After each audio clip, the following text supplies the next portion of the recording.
अस्सलाम वालेकुम दोस्तों, सोप सीरियल मोहब्बत जे माग जे ईंदड़ नई एपिसोड में छा थींदो ऐं छा थियण वारो आहे इन जे तफ़सीलात ॼाणण लाइ जेकॾहिं बि असांजे चैनल ते नवां आहियो त महिरबानी करे असांजे चैनल खे सब्सक्राइब कंदा, जीअं हर ईंदड़ नई ख़बर जल्द खां जल्द तव्हां ॿाहिरनि ताईं मुहैया थी सघे। दोस्तों हाणे हलूं था ड्रामे जी तफ़सीलात जी तरफ़। तव्हांखे ॾेखारियो वेंदो त ईंदड़ नई एपिसोड में राणी मोर लाइ परेशान हूंदी। जी हाँ दोस्तों, तव्हांखे ॿुधाईंदा हलूं त राणी पंहिंजी दोस्त खे चवंदी त जेको आहे सो ख़बर न आहे त मूंखे छा थी वियो आहे, हर वक़्तु मूंखे मोर जी यादि पई अचे। ऐं होॾो वरी तव्हांखे ॿुधाईंदा हलूं त ईंदड़ नई एपिसोड में सबा मैडम मोर खे चवंदी त जेको आहे तूं हेठि न वेहंदो कर, तूं हेठि वेहंदो आहीं, मूंखे शर्म थींदो आहे। तंहिंखां पोइ हू चवंदसि त अदा मूंखे चवंदो आहे मालिक त मालिक हूंदा आहिनि, मालिकनि जी हमेशह इज़त कंदा कयो।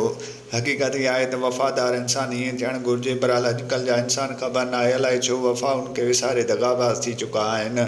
ऐं होॾो वरी तव्हांखे ॿुधाईंदा हलूं त ईंदड़ नई एपिसोड में मुजेरी जेको आहे सो रांझनि खे इजाज़त ॾींदो त तूं भले शहर वञु। रांझनि शहर वेंदो पंहिंजे ॻोठ वारनि खे ॾिसण त छा उहे कम सां लॻी विया आहिनि या न, या उन्हनि खे कमु न आहे मिलियो, या हू जेको आहे शर्म खां वापसि न पिया अचनि।